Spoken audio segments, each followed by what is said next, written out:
Guys, Radhe Radhe. आशा करते हैं कि आप सभी अच्छे होंगे, अपने घर में स्वस्थ होंगे। आपको पता है कि गणेश चतुर्थी समाप्त हो रही है 9 तारीख को, और 10 तारीख से श्राद्ध शुरू हो रहे हैं। तो बहुतों के सवाल होते हैं कि हमें नहीं पता कि पितृपक्ष में क्या करना होता है, कैसे क्या होता है। अगर जिनको अपने पितरों की तिथि नहीं पता होती है तो वो अपने श्राद्धों को कैसे करें, किस तिथि को करें, कैसे करें। तो इसी में मैं आपको बता रही हूँ, छोटा वीडियो है, मैं आपको इसमें बता रही हूँ कि आपको इसमें इसके नियम और किस तरह से आपको करना है और किस चीज़ का पालन आपको करना है। तो पहली बात तो श्राद्ध 10 सितंबर को प्रारंभ होकर और 25 सितंबर को समाप्त हो रहे हैं, अमावस के दिन, क्योंकि 26 से नवरात्र शुरू है।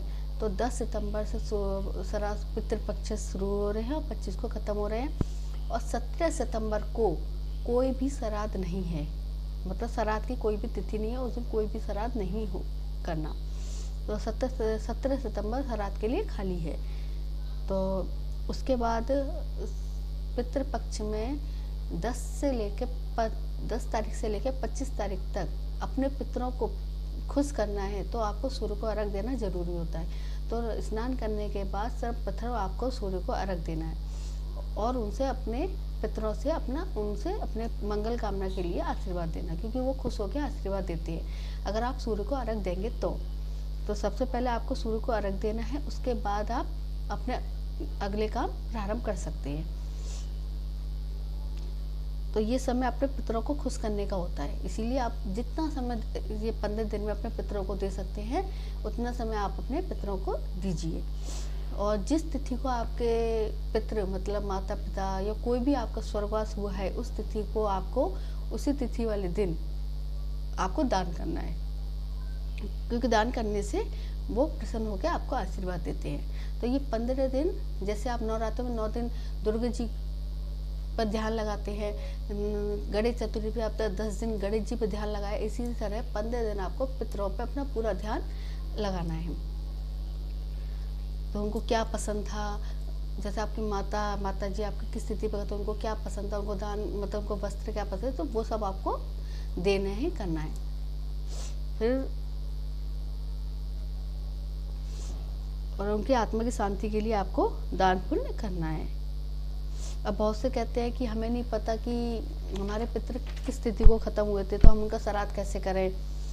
तो मैं आपको बता देती हूँ कि अगर जैसे आपको आपके माता पिता या कोई भी 3 पीढ़ी तक ये श्राद्ध चलते हैं, तो आपको पता नहीं है कि आपके माता पिता जिंदा हैं तो आप किसी और का श्राद्ध करते हो, आपको नहीं पता कौन सी तिथि को ख़त्म हुए थे, तो अमावस्या 25 सितंबर वाले दिन आप उनका श्राद्ध निकाल सकते हैं। उसमें मतलब माता पिता आपके जो भी हों, महिला जो भी आपका स्वर्गवास हुआ हो, आगे पीछे आपको उनकी तिथि नहीं पता है तो आप 25 सितंबर को उनका श्राद्ध निकाल सकते हैं। और अगर आप 25 सितंबर को, जैसे बहुत सी महिलाएं होती हैं, माताएं होती हैं, उनकी तिथि आपको नहीं पता, तो आप नवमी वाले दिन भी, सिर्फ जेंट्सों का नहीं, सिर्फ महिलाओं का श्राद्ध आप नवमी वाले दिन निकाल सकते हैं। तो कुछ नियम होते हैं कि बहुतों के सवाल होते हैं कि पितृपक्ष शुरू हो रहे हैं तो हमें क्या क्या नियम का पालन करना है। तो सबसे पहले है कि श्राद्ध शुरू होने से 1 दिन पहले, 1 या 2 दिन पर, जैसे आपको टाइम मिलता है, आप अपने घर की पूरी सफाई कर लें। सबसे पहले आपको अपने घर के जाले उतारने हैं, क्योंकि जाले उतारने हैं, क्योंकि कहते हैं कि पितृपक्ष में आपके घर में आपके पितृ घर पे आते हैं और किस कोने में होते हैं आपको नहीं पता है, तो इसीलिए श्राद्धों में आपको जाले नहीं उतारने हैं, झाड़ू वाड़ू दीवारों पर नहीं लगानी है।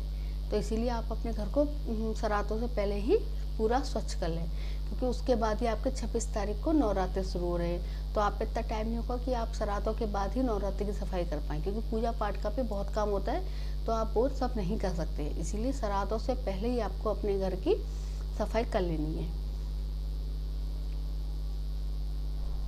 और जिनके घर कच्चे होते हैं वो अपने घर को गोबर से श्राद्धों से 1 दिन पहले ही लीप लें, क्योंकि श्राद्धों के बीच में आप अपने घर को नहीं लीप सकते, इसीलिए आप पहले ही उनको लीप के तैयार कर लें। क्योंकि नवरात्र श्राद्ध खत्म होते ही नवरात्र हैं, तो फिर इतना टाइम नहीं होता है कि आप अपने घर को भी लीपें। तो साफ सफाई का पूरा ध्यान रखते हुए आप अपने घर को पहले ही स्वच्छ कर लें। उसके बाद आप अपने घर में नवरात्रों में बहुत से होते हैं कि कहते हैं नवरात्रों में सगाई वगाई शुरू हो जाती है, तो वो सोचते हैं कि श्राद्धों में आप अपने घर को पेंट करवा लें, तो आप अपने घर को पेंट नहीं करवाएंगे श्राद्धों में। कोई भी ऐसा काम अपने घर में सफाई का नहीं करेंगे नवरात्रों वो श्राद्धों में कि जिससे आपके पितृ नाराज हो जाए। तो इसीलिए आप 15 दिन अपने ये काम बंद कर दीजिए। घर में पेंट नहीं कराना है, महिलाओं को आईब्रो बाल ये सब नहीं कटवाने हैं, जेंट्सों को भी बाल नहीं कटवाने हैं, शेविंग नहीं करनी है और नाखून भी नहीं काटने हैं और कोई नई शॉपिंग भी नहीं करनी है। जैसे बहुत सी होती है कि अरे इन दिनों में मतलब हमें क्या करना है तो चलो हम शॉपिंग ही कर आते हैं कि श्राद्धों के बाद सगाई होती है, किसी को कोई पूजा का काम होता है तो उसी की, तो वो सब नहीं करना है। अगर आपको कपड़े खरीदने हैं तो अपने पितरों के कपड़े खरीदिए जो आप दान करना चाहते हो। तो इसीलिए आदमियों को शेविंग नहीं करनी है, नाखून नहीं काटने हैं, बाल नहीं कटवाने हैं और लेडीज़ भी खास तौर पर ध्यान रखें कि उनको बाल नहीं कटवाने हैं और ना ही आईब्रो बनवानी है और ना ही घर में कोई नया कपड़ा लाना है अपने लिए।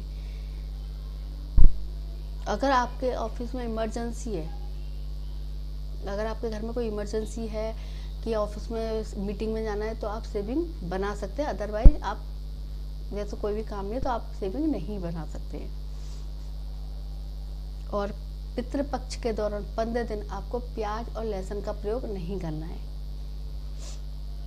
क्योंकि बहुत से होते हैं कि प्याज लहसुन खाते ही हैं सब आजकल, तो पर ये 15 दिन आप उनका त्याग कर सकते हैं। और दरवाजे के आगे बहुत से होते हैं जूते चप्पल उतार के अपने दरवाजे के आगे यूं ही पटक देते हैं, तो पितृपक्ष के दौरान 15 दिन अपने दरवाजे के आगे जूते चप्पलों को नहीं रखना है। अगर रखना है तो साइड में अच्छी तरह लगा के एक तरफ रख सकते हैं, साइड में उतार सकते हैं और बीच में नहीं उतारे।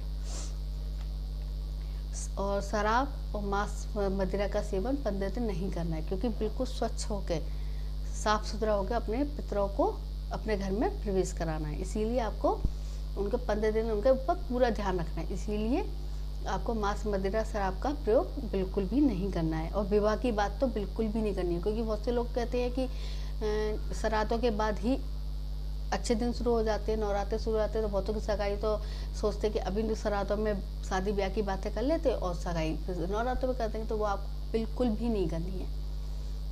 15 दिन आपको शादी ब्याह नए कपड़े इनकी शॉपिंग वॉपिंग के बारे में बिल्कुल नहीं सोचना है। तो ये छोटी छोटी बातें हैं। और आपके घर में अगर कौवा आता है नवरात्र श्राद्धों के बीच में, श्राद्धों के बीच में नवरात्र, तो वो आपके पितर आते हैं, तो इसीलिए आप उनको पहले खाना खिलाएं।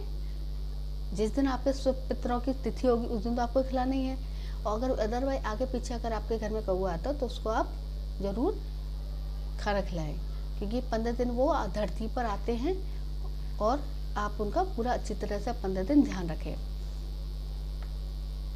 और अपने बच्चों को भी ये सिखाएं कि श्राद्धों में अपने पितरों का श्राद्ध कैसे किया जाता है, क्योंकि आगे भी, क्योंकि सबको पता है कि सब आए हैं तो जाएंगे, तो सबका पितृ श्राद्ध तो बनता ही है। इसीलिए अपने बच्चों को भी इस चीज़ सिखानी चाहिए कि पितृ मतलब श्राद्ध कैसे किया जाता है और क्या क्या होता है। तो ये छोटी सी वीडियो है, इसमें अपने 15 दिन पूरा ध्यान, जैसे आप गणपति का पूरा ध्यान 10 दिन रखते हैं, टाइम पे खाना पीना उनका ध्यान पूरा टाइम उनको देते हैं, नवरात्र में दुर्गा जी को पूरा टाइम देते हैं, इसी तरह आपको श्राद्धों में भी 15 दिन पूरा अपने पितरों को अच्छी तरह से बुलाना चाहिए अपने घर में और उनसे आशीर्वाद लेने के लिए उनके अच्छे अच्छे काम करने चाहिए। जैसे उनको कोई कपड़े पहनने का शौक़ है, अच्छा लगता था, तो आप इन दिनों में आप कपड़े दान कर सकते हैं। मतलब बहुत चीज़ होती है, तो मैं अपनी नेक्स्ट वीडियो में आपको बताऊंगी कि आपको इन दिनों में क्या क्या दान करना चाहिए और कैसे कैसे करना चाहिए। तो ये मेरी छोटी सी वीडियो थी। प्लीज़ सब्सक्राइब कीजिए, लाइक कीजिए, कमेंट्स करिए और अगर मेरी वीडियो कैसी लगती है मुझे ज़रूर बताइए। तो नेक्स्ट वीडियो के लिए राधे राधे।